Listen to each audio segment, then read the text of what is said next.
بسم اللہ الرحمن الرحیم۔ 11ویں جماعت کے عزیز طلبہ و طالبات، السلام علیکم۔ میں professor Tariq Naeem Badar, the concept academy Islamabad کے شعبہ اردو سے آپ سے مخاطب ہوں۔ عزیز طلبہ و طالبات، آج کل ہم جو سبق پڑھ رہے ہیں وہ ہے صنائع و بدائع۔ 5 صنعتیں بقایا ہیں، میں نے بورڈ پہ لکھ دی ہیں: صنعت ایہام، صنعت عکس، صنعت مبالغہ، صنعت سوال و جواب اور صنعت العادات۔ یہ کل صنعتیں ہیں جو آپ کے سلیبس میں شامل ہیں۔ پچھلے لیکچرز کے دوران میرے خیال میں 8 سے 10 ہم نے پڑھی تھی، باقی یہ ہیں، انہی میں سے آپ کے فیڈرل بورڈ میں سے سوال آتا ہے۔ تو آج میں کوشش کروں گا یہ صنعتیں ہم مکمل کریں گے انشاءاللہ، اس کے بعد ہم چلیں گے آگے سبق کی طرف۔ صنعت ایہام، ایہام کے معنی ہوتا ہے وہم میں ڈالنا یا کھل کے بات نہ کرنا، مطلب کیسی بات کرنا جو پوری طرح سمجھ نہ آئے۔ اگر کسی شعر کو پڑھ کر فوری طور پر ایک مطلب سمجھ میں آ جائے لیکن ذرا غور کرنے پر ایک اور مطلب بھی سمجھ آئے تو اسے صنعت ایہام کہتے ہیں۔ مثالیں اس کے دوں گا، ساتھ سمجھاؤں گا تو آپ کو بات سمجھنے میں آسانی ہوتی جائے گی۔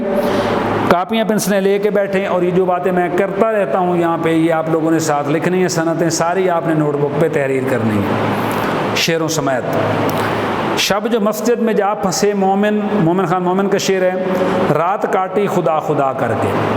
اب ایک تو ہے کہ جہاں جس کا انداز بیاں ہے وہ ہے شب جو مسجد میں جا پھنسے مومن، کہ کہیں مسجد گئے ہی نہیں، غلطی سے کہیں قابو آ گئے ہیں مسجد میں، تو رات کاٹی خدا خدا کر کے مانی اللہ اللہ کر کے وہاں سے جان چھڑوائی، اور رات ہم نے بڑی مشکل سے وہاں پہ کاٹی۔ ایک تو اس کے یہ معنی ہیں شعر کے۔ دوسرے معنی یہ ہیں کہ شب جو مسجد میں جہاں پھنسے مومن، تو رات جو غلطی سے ہم مسجد چلے گئے کسی دوست کے ساتھ، احباب کے ساتھ، یا کوئی ہمیں لے گیا، تو رات کاٹی خدا خدا کر کے، تو ہم نے سوچا کہ اب آ تو گئے ہیں، کیوں نہ اللہ تعالیٰ کا ذکر کر لیا جائے، اور ہم نے ساری کی ساری رات جو ہے وہ اللہ اللہ کر کے کاٹ دی۔ تو اس کے 2 معنی ہماری سمجھ میں آتے ہیں۔ دیر نہیں، حرم نہیں، ڈر نہیں، آستان نہیں، بیٹھے ہیں راہ گزر میں ہم، کوئی ہمیں اٹھائے کیوں۔ دیر نہیں، حرم نہیں، ڈر نہیں، آستان نہیں، ہم کہتے راستے میں بیٹھے ہوئے ہیں اور بیٹھے ہیں راہ گزار میں ہم، کوئی ہمیں اٹھائے کیوں۔ 2 اس کے معنی۔ ایک تو یہ ہے کہ حرم کعبہ میں اللہ تعالیٰ کے گھر میں ہم بیٹھے ہوئے ہیں، تو ہمیں کسی کو کیوں اٹھایا ہمیں کوئی، ہم اللہ کے گھر بیٹھے ہیں، کسی کو کیا تکلیف ہے ہمارے یہاں بیٹھنے سے۔ دوسرا معنی یہ ہے کہ ہمارا نہ گھر ہے، نہ در ہے، نہ دروازہ ہے، نہ رہائش ہے کہیں بھی، ہم تو رستے میں بیٹھے ہوئے ہیں اور کسی کو کوئی تکلیف نہیں دیتے، اس لیے کسی کو نہیں چاہیے کہ کوئی ہمیں اپنی راہ سے اٹھا دے۔ اس کے رخسار دیکھ جیتا ہوں، عارضی میری زندگانی ہے۔ رخسار گالوں کو کہتے ہیں۔ پہلا معنی تو یہ ہے کہ شاعر کہتا ہے میں اپنے محبوب کے گالوں کو دیکھ کے زندہ رہتا ہوں۔ دوسرا ہے عارضی، عارضی کے معنی ہوتا ہے عارض بھی گال کو کہتے ہیں۔ تو ایک تو رخساروں کی وجہ سے ہمیں سمجھ آتی ہے کہ یہ بات شاعر نے وہی کی ہے کہ میں اپنے محبوب کے گالوں کو دیکھ کے زندہ رہتا ہوں، اس کو محبوب کے گالوں سے محبت ہے، پیار ہے، اس کو اچھے لگتے ہیں۔ دوسرے اس کے معنی یہ ہیں کہ عارضی میری زندگانی ہے، میری زندگی عارضی ہے، تھوڑی دیر کی ہے، جب تک میرے محبوب کے رخسار قائم ہے میں تب تک زندہ ہوں، اس کے بعد میں دنیا سے رخصت ہو جاؤں گا۔ یہ اس کے 2 معنی ہیں۔ شعر میں ایسے لفظ استعمال کرنا جس کے 2 معنی ہوں، ایک قریب کا اور دوسرا دور کا، جو فوراً ذہن میں آ جائیں، دوسرے دور کے یہ گہری معنی ہوں جو غور کے بعد سمجھ آئیں۔ وہی بات جو پہلے ہم نے کی، اس پہ 1-2 شعر میں پڑھ دیتا ہوں۔ ہجر میں گھل گھل کے آدھا ہو گیا، لے مسیحا میں بھی موسیٰ ہو گیا۔ ہجر میں گھل گھل کے آدھا ہو گیا، معنی بچھوڑے میں گھل گھل کے، محبوب کے بچھوڑے میں گھل گھل کے، یعنی میں اس کی یاد میں تڑپ تڑپ کے آدھا رہ گیا ہوں۔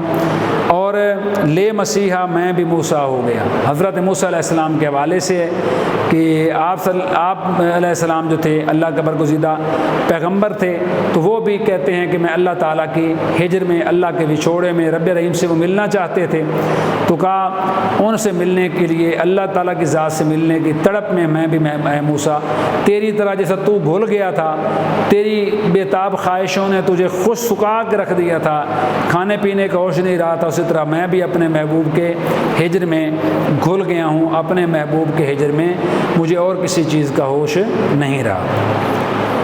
رہ کے مسجد میں کیا ہی گھبرایا، رات کاٹی خدا خدا کر کے، یہ وہ بات جو ہم پہلے کر چکے اس کے بعد نمبر 2 پہ ہے صنعت عکس، کام میں بعض اجزاء کو مقدم اور مؤثر کر کے پھر مؤثر کو مقدم اور مقدر کو مؤثر کرنا، تبدیل کرنا آپس میں الفاظ کو ایک دوسرے کے ساتھ، صنعت عکس کہلاتی ہے۔ یہی ایک خم ہے، یہی ایک علم ہے، یہی ایک غم ہے، یہی ایک علم ہے، یہی ایک علم ہے، یہی ایک غم ہے۔ الفاظ کا ہوئی سنی الفاظ کا الٹ پھیر مؤثر و مقدم کرنا، پھر مقدم و مؤثر کرنا۔ جب سے چمن چھنا ہے یہ حال ہو گیا ہے، دل غم کو کھا رہا ہے، غم دل کو کھا رہا ہے۔ یہاں غم کو مؤثر کیا، پھر دل کو مؤثر کیا، غم کو مقدم کیا، پھر غم کو مقدم مؤثر کیا اور دل کو مقدم کیا۔ جھپٹنا پلٹنا، پلٹ کر جھپٹنا، لہو گرم رکھنے کا ایک بہانہ، اقبال کا شعر ہے۔ جھپٹنا پلٹنا اور پھر پلٹ کر جھپٹنا، وہی بات تبدیل کیا عکس۔ پھر ہے پسند اس کو تکرار کی خو نہیں، کہ تو میں نہیں اور میں تو نہیں، یہاں میں اور تو کو آپس میں تبدیل کیا۔ اگلی جو صنعت ہے وہ ہے میرے بچے صنعت مبالغہ۔ جی، کسی کے وصف کو اتنا بڑھا چڑھا کر پیش کرنا جو کہ ناممکن حد تک ہو، وہ چیز ممکن نہ ہو، شاعر نے وہ چیز بڑھا چڑھا کے بیان کر دی ہو، اسے کہتے ہیں صنعت مبالغہ۔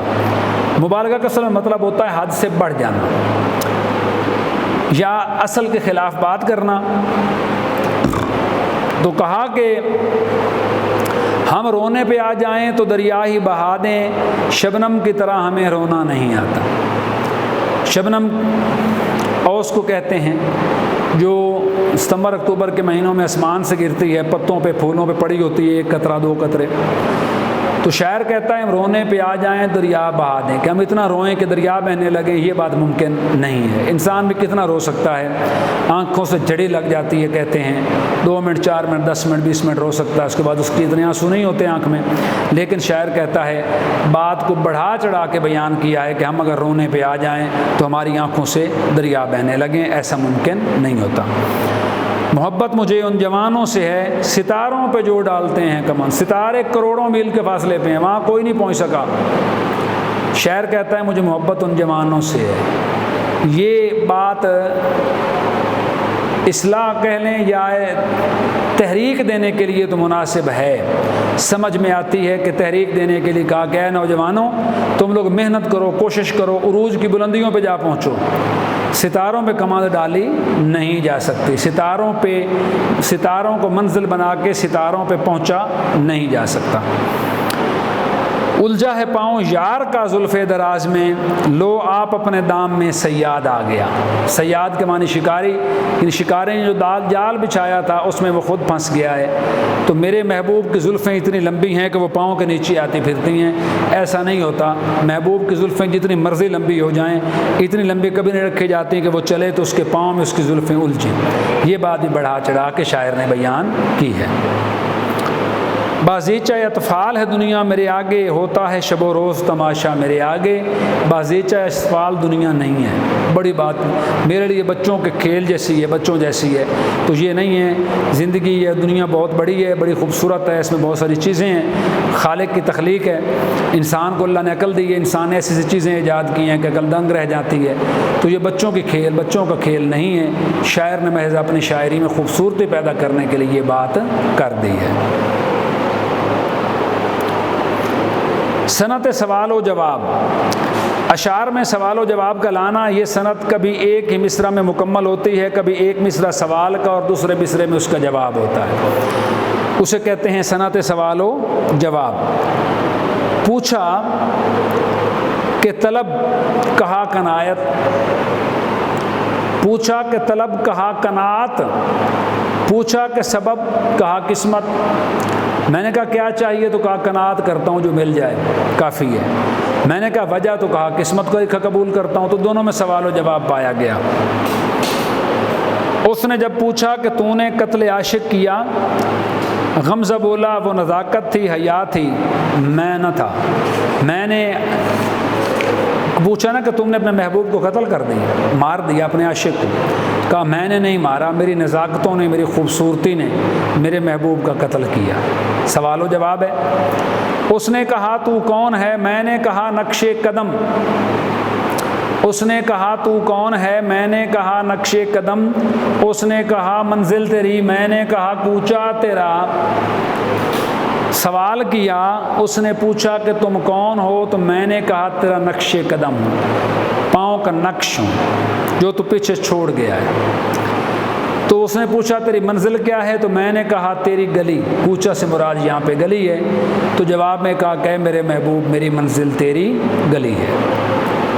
اس نے کہا کیا کام ہے؟ میں نے کہا خدمت تیری۔ کہا کیا کام ہے؟ تو مجھ سے میرے پیچھے کیوں پھرتے ہو؟ تو کہا تیری خدمت میرا مقصد ہے۔ اس نے کہا کیا کہا؟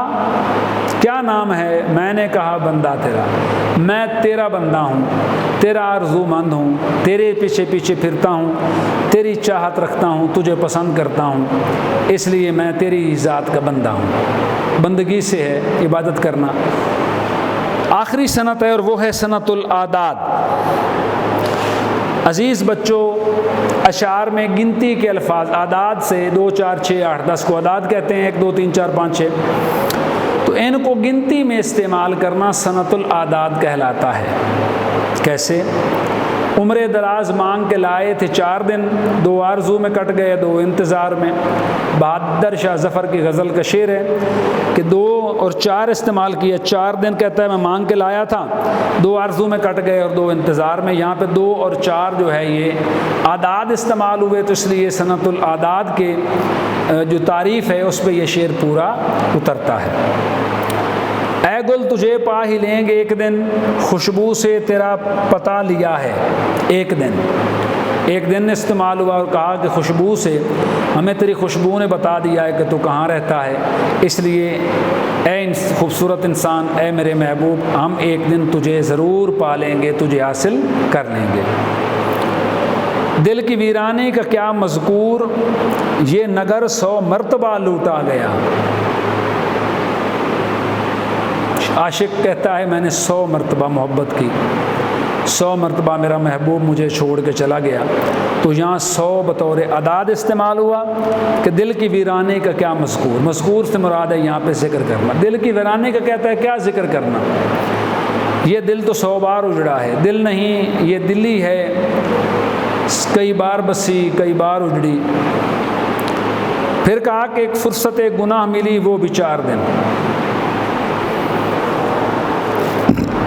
ایک فرصت گناہ ملی وہ بھی 4 دن، دیکھے ہیں ہم نے حوصلے پروردگار کے۔ غالب جیسا شاعر، اسے احساس نہیں ہوتا وہ کس سے بات کر رہا ہے اور کیا کہہ رہا ہے، جو اس کو صحیح لگتا ہے وہ کہہ دیتا ہے۔ یہاں بھی اس نے کہہ دیا ہے، کہتا ہے 4 دن سے مراد ہے زندگی مراد ہے۔ زندگی ایک عام مقولہ ہے، کہا جاتا ہے کہ زندگی 4 دن کی ہے۔ تو یہاں پہ بھی وہ کہتا ہے کہ دل کی ویرانی کا ایک فرصت گناہ ملی۔ اللہ کہتا ہے زمین پہ جاؤ اچھے کام کرو واپس آؤ گے جنت دوں گا۔ تو کہا اللہ نے گناہ کرنے کی مہلت بھی دی تو کتنی 4 دن، تھوڑی سی زندگی دی ہے، اور ہم نے دیکھے ہیں حوصلے پروردگار کے، ہم نے رب رحیم کے حوصلے بھی دیکھے ہیں، ہمیں پتہ ہے کہ اللہ تعالیٰ کتنا حوصلے مند ہے۔